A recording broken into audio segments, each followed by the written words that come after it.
Hello hi everyone, this is your brother Shivam. Welcome back to my channel. तो यार बहुत important video, बहुत shocking data के साथ, बहुत 2-3 इंपॉर्टेंट पॉइंट के साथ आपके साथ जुड़ गया हूं मैं। ये बिट्स के काउंसलिंग में सबसे इंपॉर्टेंट टाइम है। बिट्स 2024 के काउंसलिंग में जो सबसे इंपॉर्टेंट टाइम पीरियड है यही है। यहीं पे डिसाइड करना है कि मुझे काउंसलिंग में आगे प्रोसीड करना है कि नहीं करना है, क्योंकि बिट्स ने भी अपने ऑफिशियल वेबसाइट पे एडमिशन विड्रॉ का एप्लीकेशन फॉर्म रिलीज कर दिया है। एडमिशन विड्रॉ का ऑप्शन उन्होंने लिंक रिलीज कर दिया है। अगर आप चाहते हैं कि आपको जो इटरेशन 1 इटरेशन 2 में सीट मिली आपको नहीं लेना है, एडमिशन विड्रॉ करना है, तो आप कर सकते हैं। काउंसलिंग में सबसे इंपॉर्टेंट टाइम पीरियड यही है। इटरेशन 3 का कट ऑफ आने वाला है। 28 जुलाई को इटरेशन 3 का कट ऑफ आएगा।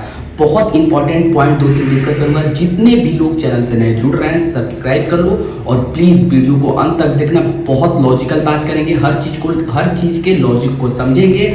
आगे काउंसलिंग में आपको कहां तक प्रोसीड करना है, किस इटरेशन तक वेट करना है, क्योंकि ये स्टूडेंट्स बहुत पैनिक मोड में आ गए हैं। पेरेंट्स स्टूडेंट्स अब बहुत घबरा गए हैं कि यार बिट्स में मुझे अच्छी चांस नहीं मिल रही है, मेरे पास बहुत अच्छे बैकअप्स नहीं है। तो स्टूडेंट्स एंड पेरेंट्स थोड़े से पैनिक कर गए हैं। तो यार सबसे पहले आपको घबराना नहीं है। अदर ऑप्शन, अगर बिट्स में लोअर ब्रांचेज नहीं मिल रही है, लोअर ब्रांचेज में एडमिशन भी नहीं मिल रही है, तो अदर ऑप्शंस को आप एक्सप्लोर करें। सब चीज डिस्कस कर रहा हूँ A to Z, her option counselling में कैसे आगे प्रोसीड अप करना है। साथ ही इंपॉर्टेंट पॉइंट ये है कि क्या कट ऑफ चेंज होगा, क्या बिट्स 2024 का इस बार का कट ऑफ चेंज आएगा, कट ऑफ में चेंज आएगा, और आएगा तो कब तक आएगा, टिल विच इटरेशन, किस इटरेशन तक कट ऑफ चेंज होगा।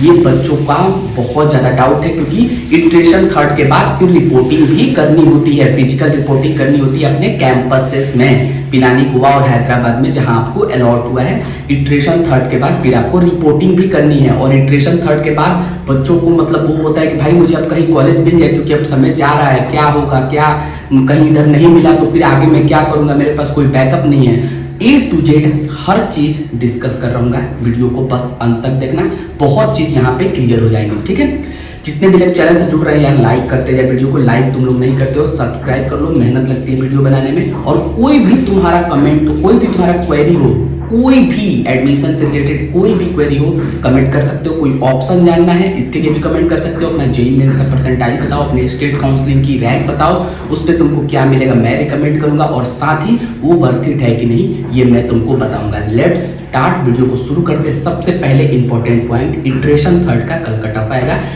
एडमिशन विड्रॉ का ऑप्शन लिंक जनरेट हो चुका है ऑफिशियल वेबसाइट bitsadmission.com पे, और इटरेशन 3 का कल कट ऑफ आने वाला है।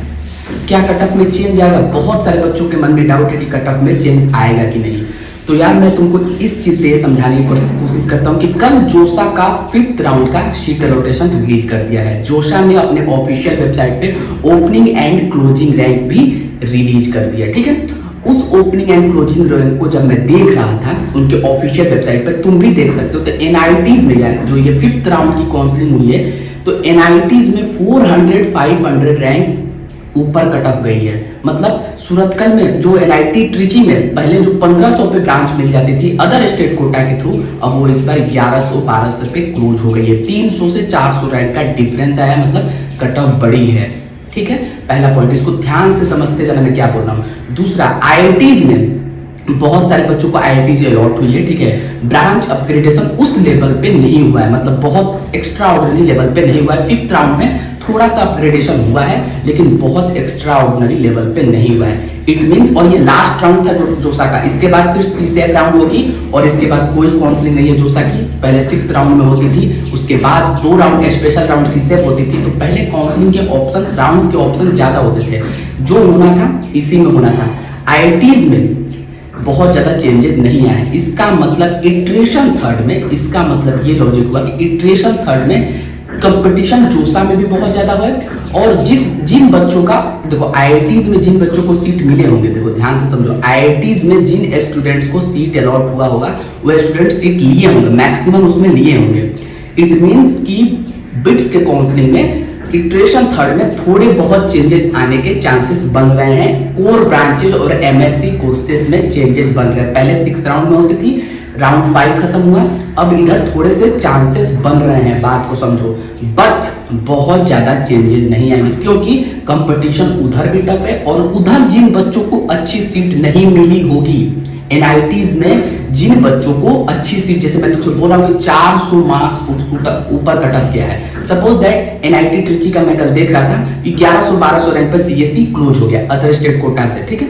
अगर तुमको मैं बताऊं कि एनआईटी ट्रिची अगर 1200 रैंक पे क्लोज हो गया है, तो जो 1400 रैंक वाला स्टूडेंट है फिर उसको भी तो अदर ऑप्शन बेस्ट चाहिए, और उसके बाद अदर ऑप्शन कौन सा है, बिट्स पिलानी का सीएससी, बिट्स पिलानी का ईसी, बिट्स पिलानी का mathematics and computing, bits Goa का सीएससी, यही सब वो ट्राई करेगा। फिर तुम बोलोगे कि सूरतकल में ट्राई नहीं कर सकता है, ट्रिपल आईआईटीज में ट्राई नहीं कर सकता है, जीएफटीआई में ट्राई नहीं कर सकता, वहां पे भी ऑलरेडी कंपटीशन है। सूरतकल में फिर उसको मिलेगा, फिर सूरतकल में उसको क्या कंप्यूटर साइंस मिल रही होगी, वारंगल में कंप्यूटर साइंस मिल रही होगी, या फिर उसके बाद इलाहाबाद में उसको कंप्यूटर साइंस मिल रही होगी, नहीं मिल रही होगी, और ब्रांच मिल रही होगी, और उसको सीएसई ही चाहिए। ये भी डिपेंड करता है ना कि उसको कौन सी ब्रांच, फिर सूरतकल, अगर ट्रिची में सीएस नहीं मिला तो फिर सूरतकल में चांसेस है, वारंगल में चांसेस है सीएसई मिलने के, लेकिन कंपटीशन वारंगल के लिए भी तो ऑलरेडी बहुत ज्यादा है, जो उस पर्टिकुलर वारंगल के लिए भी तो कंपटीशन ऑलरेडी बहुत ज्यादा है, ठीक है। ठीक है, उसको 1400 रैंक वाले को फिर सीएसई मिल गया, फिर जिसका 1700 रैंक है उसको क्या होगा, वो तो फिर बिट्स की तरफ प्रोसीड करेगा ना। तो इसका मतलब क्या होगा कि अपर ब्रांचेज में चेंजेज आने के चांसेस नहीं है, क्लियर कट यही सुन लो। Mathematics and computing, CSE, ECE में बहुत माइनर चेंजेज आएंगे इस बार, ठीक है। आईआईटीज में बच्चों ने सीट लिया होगा, क्योंकि देखो बच्चे पहले बिट्स को भी बुक करके रखे होंगे, बिट्स को भी ऑप्शन में रखे होंगे, और आईआईटीज को भी। जब जोसा की 5th राउंड खत्म हुई होगी तब बच्चे आईआईटी की सीट को ले लेंगे, ठीक है, बिट्स की सीट को छोड़ देंगे। कुछ बच्चे, सारे बच्चे नहीं, क्योंकि आईआईटीज में कितनी सीट होती है, 15-16 हजार बच्चे एडमिशन लेते हैं, 17-18 हजार होती है, 15 to 16,000 बच्चे एडमिशन ले लेते हैं, ठीक है। तो 15 to 16,000 में बिट्स में कुछ आगे होंगे, तो उधर बच्चे फिर सीट ले लेंगे। तो कोर ब्रांचेज में और एमएससी कोर्सेज में थोड़े बहुत 1-2 मार्क्स का चेंज है, 2-3 मार्क्स का चेंज है, इटरेशन थर्ड में आने के चांसेस बन रहे हैं 2-3 मार्क्स का। अब तुम मुझसे पूछोगे कि दूसरा पॉइंट, ये पहला पॉइंट हो गया कि इटरेशन थर्ड में क्या चेंजेस हो गए। दूसरा पॉइंट कि चेंज अब कट ऑफ में ड्रास्टिक चेंज कब होगा, मतलब ये तो आप बोले कि 1-2 मार्क्स का चेंज लग रहा है, एक्सपेक्टेशन ये नेग्लिजिबल है, या 1-2 मार्क्स का चेंज कोर ब्रांचेज में, मतलब सिविल में, मैकेनिकल में, केमिकल में, क्योंकि बच्चे आईआईटीज फिर प्रीफर कर लेंगे, ठीक है, जिनके 250, 60, 70 मार्क्स है, ये बच्चे आईआईटीज में ज्यादा जाना चाहेंगे बिट्स के लोअर ब्रांचेज छोड़ के, ठीक है, या एनआईटीज में, टॉप एनआईटी अगर उनको मिल रही है फिर वो एनआईटीज की तरफ प्रोसीड करेंगे, लेकिन एनआईटीज में फिर सीसेट राउंड होगा, ठीक है। तो अभी मैं आईआईटीज के लॉजिक से भी बात करता हूँ। आईआईटीज में बच्चे जो एडमिशन लेंगे वो इधर बिट्स के कुछ सीटें को छोड़ेंगे, तो कोर ब्रांचेज में थोड़े बहुत चांसेस हैं कि चेंज आ जाए 1 to 2, 2 to 3 मैक्सिमम मार्क्स का, ये तुम मान के चल सकते हो। दूसरा पॉइंट, फिर चेंजेज आएगा कब, ये जो 10 to 12 मार्क्स, 15 मार्क्स का चेंजेज आएगा भी कि नहीं आएगा, कब आएगा। तो यार चेंजेज अब आने के जो चांसेस है वो सीसेट राउंड जब चालू होगी, जब सीसेट राउंड का फर्स्ट सीट एलोकेशन आएगा, उस समय इटरेशन 5, 4 और 5 के आसपास, बिट्स के इटरेशन 4 और 5 के आसपास चेंजेस आने के चांसेस बन रहे हैं, ठीक है।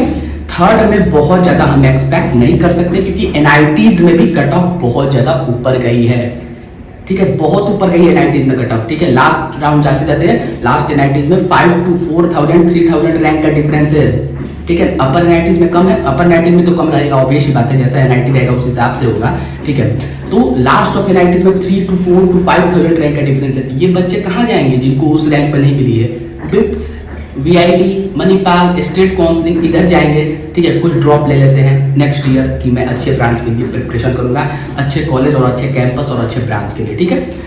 तो इटरेशन 4 और इटरेशन 5 के आसपास चेंजेज आएंगे। इटरेशन 5 में तुम मान के चलो कि ज्यादा चेंजेज आएंगे जब सीसेट का फर्स्ट राउंड का सीट एलोकेशन आएगा, और वहां पे बच्चे जब सीसेट में बच्चे, क्योंकि सीसेट में मैक्सिमम बच्चे वही बैठते हैं जो सीट लेते हैं, ठीक है, 99%, 95% बच्चे वहां पे सीट ले लेते हैं, सरेंडर वगैरह का ऑप्शन वहां पे भी होता है, ठीक है। तो वहां पे मैक्सिमम बच्चे सीट ले लेते हैं, तो वहां पे बिट्स के काउंसलिंग में वहां पे चेंजेस आने के चांसेस है, ठीक है। वहां पे चेंजेज आने के चांसेस तुमको 4 to 5th राउंड में देखने को मिल जाएगा, ठीक है।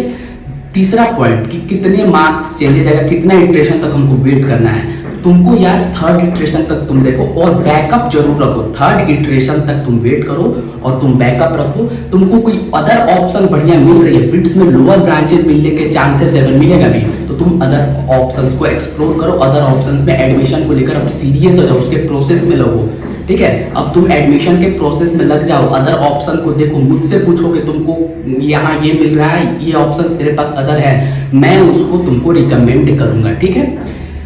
टिल थर्ड राउंड तक तुम अभी देखो, ऑब्जर्व करो, उसके बाद एडमिशन को लेकर तुम अभी सीरियस हो जाओ। 4th to 5th राउंड में चेंजेज आएगा, ठीक है, वहां तक मतलब 5th to 6th अगस्त के आसपास, ठीक है। और 6th राउंड भी हो सकता है मे बी, क्योंकि उन्होंने ऑफिशियल वेबसाइट पर जो डेट शीट दिया उसमें उन्होंने बताया है कि अगर रिक्वायरमेंट हुआ तो हम 6th राउंड भी करेंगे। तो आपको इटरेशन 4 to 5 तक वेट करना है। थर्ड को भी ऑब्जर्व करो, ठीक है, थर्ड ऑब्जर्व करो, थर्ड में क्या होता है। 4 to 5th राउंड तक तुमको वेट करना है, ठीक है, वहां पे चेंजेस आ सकते हैं। और अगर तुमको लग रहा है कि बिट्स में लोअर ब्रांचेज मिल रही है तो तुम अदर ऑप्शंस को एक्सप्लोर करो, और तुम्हारे मार्क्स ज्यादा बेटर है, तुमको और अच्छे ब्रांच मिल सकते हैं। तो 4 to 5th राउंड का वेट करो। 10 to 12 marks cut off decrease होने के चांसेस रहेंगे मेरे हिसाब से। सीसे राउंड का जब फर्स्ट सीट एलोकेशन आ जाएगा उसके बाद, मतलब 4 to 5th राउंड में 10 to 12 मार्क्स का डिफरेंस आ सकता है, चांसेस है, ठीक है। 10 मार्क्स 8 भी हो सकता है, देखो कुछ कहा नहीं जा सकता जैसे कंपटीशन चल रहा है, लेकिन मेरे को लग रहा है कि 10 to 12 मार्क्स का डिफरेंस तो आना ही चाहिए यार। हर कैंपस में, हैदराबाद में थोड़ा ज्यादा आएगा, पिलानी में थोड़ा कम आएगा, ठीक। अदर ऑप्शन को एक्सप्लोर करो। फिर अगर 6th राउंड की काउंसलिंग होती है बिट्स के इटरेशन में, 6th राउंड की इटरेशन 6 भी होता है जो उन्होंने ऑफिशियल वेबसाइट पर दिया है कि रिक्वायरमेंट होगी तो हम कराएंगे, तो फिर वहां पे 4 to 5 मार्क्स, 5 to 6 मार्क्स का डिफरेंस आने के चांसेस और रहेंगे, मतलब और कट ऑफ 5 to 6 मार्क्स नीचे जा सकती है अगर 6th राउंड की काउंसलिंग होती है तो। क्लियर? अदर ऑप्शंस को एक्सप्लोर करो, हो गया। यही 2-3 पॉइंट तुमको समझाना था कि जोसा की जो 5th राउंड की एलोकेशन आई है उसमें कट ऑफ ऊपर गया है तो कंपटीशन अब बढ़ गया है, बच्चे बिट्स की तरफ, बिट्स की सीट को छोड़ेंगे नहीं, बिट्स में और आगे तक प्रोसीड करेंगे तो कट ऑफ चेंजेस होने के चांसेस बहुत कम है, ठीक है। कोर में एमएससी कोर्सेज में 2 to 3 मार्क्स, 1 to 2 मार्क्स का चेंजेस आ सकते हैं, बट अपर ब्रांचेज में नहीं आएंगे। क्लियर? कोई भी क्वेरी हो तो कमेंट करके जरूर पूछ लेना। स्टेट काउंसलिंग दी है वो, जेई मेंस का परसेंटाइल बताओ, बेस्ट ऑप्शन कौन कौन से है वो बताओ, प्रायोरिटीज अपने बताओ, या मुझसे प्रायोरिटी पूछो कि इस परसेंटाइल पे मुझे क्या मिलेगी, सीसेम में क्या मिलेगी। कोई भी क्वेरी हो तो कमेंट करो और देखते रहो, सब्सक्राइब करो। होप ये वीडियो आपको अच्छा लगा होगा। लॉजिकल बात मैंने तुमको बताया, जो लॉजिक से चले हैं, ठीक है, इधर उधर की बातें नहीं, जो लॉजिक है, जो फैक्ट है, उस पर बात हुआ है। सब्सक्राइब करो, लाइक करो, शेयर करो। Thank you so much, bye bye, take care.